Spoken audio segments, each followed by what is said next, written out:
podamos intercambiar opiniones y podamos interactuar para que esto no sea una disertación de monólogo, sino que sea un intercambio de experiencias, de expectativas, de mecanismos que se tienen que ir abonando en la búsqueda de que la redacción legislativa cumpla el rol que debe cumplir y que específicamente es poder dotar de un sistema jurídico acorde, preciso, que no caiga en ambigüedades, que lo posible tienda a ser cerrado para evitar lagunas legislativas y que fundamentalmente, escuchándolo al ministro, a quien conozco desde tiempo de la universidad, él traía a mi memoria a Castro Barros, y Pedro Ignacio de Castro Barros, ya allá en el Congreso de Tucumán, después de la declaración de la independencia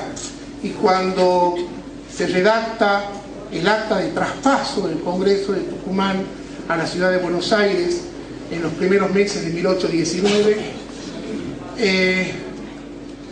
Castro Barros, en un escrito que se publica en el diario del Congreso, explica un poco lo que nosotros venimos a hacer acá. Y Castro Barros habla de cuál es la función del legislador. Y entonces, este patriota riojano dice que la función del legislador es buscar plasmar en un plexo legal la voluntad de la gente, lo que la gente quiere.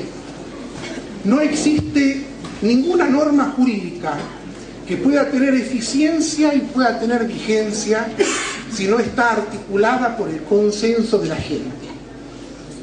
La norma jurídica puede caer en desuso, la norma jurídica puede caer en la inobservancia, cuando es la gente, en definitiva, la que no brinda las pautas de consenso para que esa norma jurídica realmente tenga el carácter de eficacia y de vigencia que debe tener para formar parte del derecho positivo.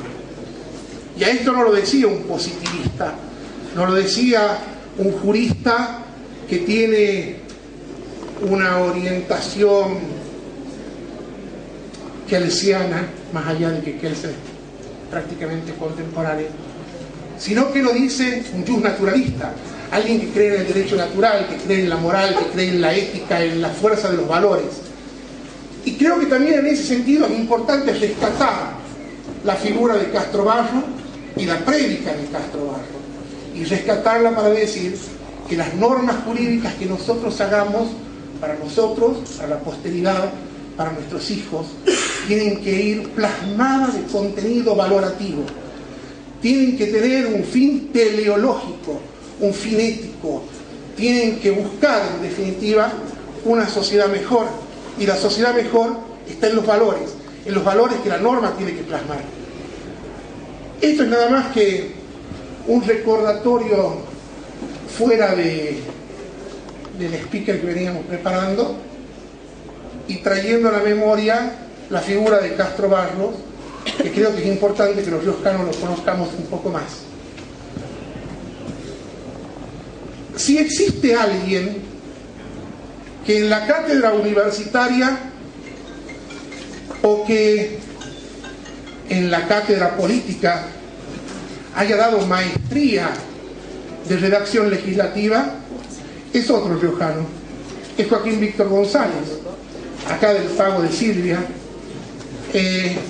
un hombre que, cuando uno se pone a pensar todo lo que nos ha dejado para el constitucionalismo, para el derecho público municipal, que es el que nosotros en principio más nos interesa, realmente pensamos cómo en aquellos tiempos semejante figura política podía tener la intelectualidad que tenía, el bagaje intelectual, los conocimientos, la didáctica, la técnica, la forma de expresarse, la manera de transmitir que tenía Joaquín Víctor González.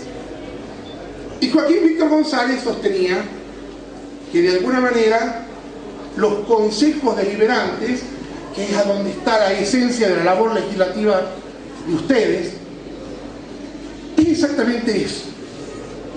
Es un concilio, porque estamos hablando de la palabra consejo, que no viene de aconsejar Porque casualmente el Consejo Deliberante no es un órgano de asesoramiento, es un órgano eminentemente legislativo. Por lo tanto, la palabra no viene de aconsejar o de consejar, viene de conciliar, es del concilio de donde viene. ¿Y qué es lo que hay que conciliar? Hay que conciliar la voluntad de la gente con la voluntad normativa que impone la autoridad normativa. ¿Cuál es la autoridad normativa? La autoridad normativa son ustedes. La autoridad normativa son los concejales que dictan la norma jurídica.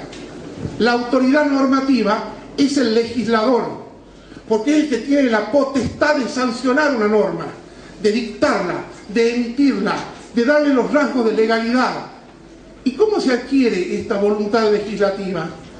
Indudablemente que respetando el procedimiento legalmente establecido en forma previa, porque es un requisito sine qua non en todo régimen democrático y republicano.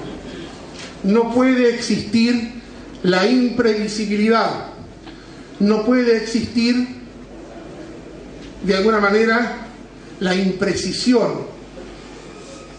Entonces, todo proyecto de ley, todo proyecto de ordenanza, la ordenanza es una ley municipal. No duden en expresarlo. La ley es la calificación genérica de la norma. La ordenanza es una ley de contenido vecinalista, de contenido municipal, y tiene las mismas características que una ley. Tiene una autoridad normativa que la dicta, tiene un contenido normativo, tiene la prescripción. Y ahí está lo más importante en cuanto a la redacción. ¿Cómo hacemos para prescribir y que una norma jurídica no sea ambigua? ¿Cómo hacemos para prescribir y que no caigamos en el vicio de la vaguedad? ¿Cómo hacemos para prescribir y no caer en la redundancia? ¿Cómo hacemos para prescribir y no caer en la contradicción? Y si caemos, ¿cómo solucionamos la redundancia? ¿Cómo solucionamos la vaguedad? ¿Cómo solucionamos la ambigüedad? ¿Y cómo solucionamos el doble sentido o normas contrapuestas? Y en todo hay una solución. Sería muy importante que podamos tener un digesto. En Chilecito hay uno, a donde los nuevos legisladores municipales puedan llegar a consultar qué es lo que ya está sancionado y qué es lo que no está sancionado, cuáles son aquellos aspectos de la realidad político, institucional, económica y social de la gente que hace falta estar vista con la mirada del legislador para estar contenida en una norma jurídica. ¿Cuál norma jurídica ha quedado en desuso? ¿Cómo actualizarla? ¿Cómo mantenerla en vigencia? Porque si hablamos de norma, la pluralidad de ordenanzas y de leyes es asombrosa, hasta el capricho. Ahora, ¿cuál de todas se aplica a mí? ¿Cómo hace un funcionario público o cómo hace un ciudadano común para saber si existe la norma que regula la situación o no? Y para eso están los digestos.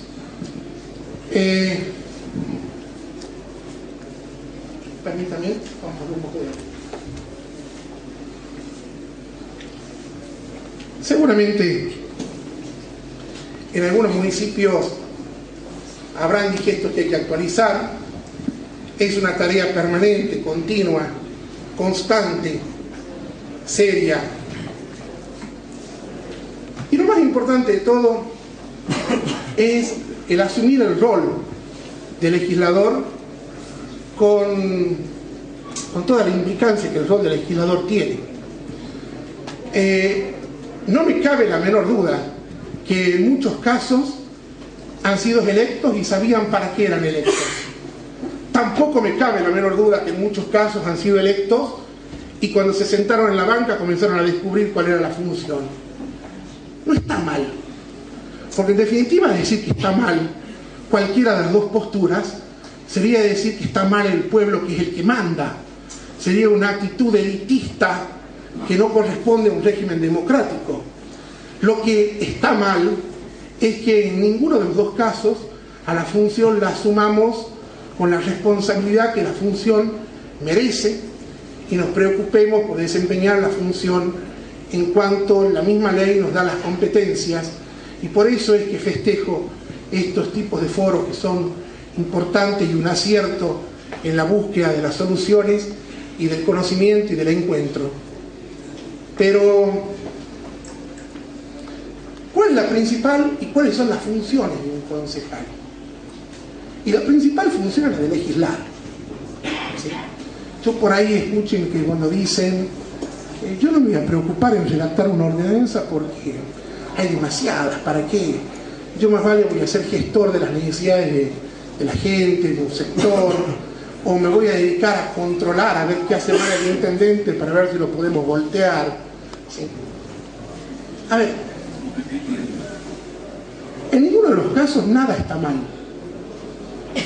pero sí hay una obligación fundamental, primordial y primera, que es la de legislar. Las otras son complementarias. Si además de legislar gestionamos, pero bienvenido sea y estupendo. ¿Sí? Si además de legislar, si además de gestionar para la gente que nos eligió, que nos demanda, controlamos, pero mucho mejor. Una república se basa en un sistema de pesos y contrapesos, a donde un poder controla al otro, porque casualmente ahí radica la esencia del equilibrio republicano. Y nosotros somos una república.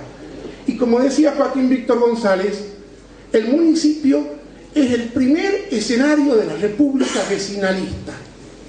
Entonces, en esta república vecinalista, lo primero que tenemos que hacer es legislar, tenemos que gestionar para que la gente sienta la solución que le llega de la mano del representante, y tenemos que controlar para mantener el equilibrio de poderes. Ahora, ¿cuál es el límite? El de la razonabilidad. Cada una de las funciones que tiene que desempeñar el concejal va a tener el límite de la razonabilidad. No es un buen concejal aquel que exclusivamente legisla, como no lo es tampoco aquel que solamente gestiona, como no lo es tampoco aquel que se limita únicamente a controlar. ¿Sí? Tampoco es bueno aquel que de alguna manera ha concentrado en alguna de las funciones y ha despreocupado a las otras.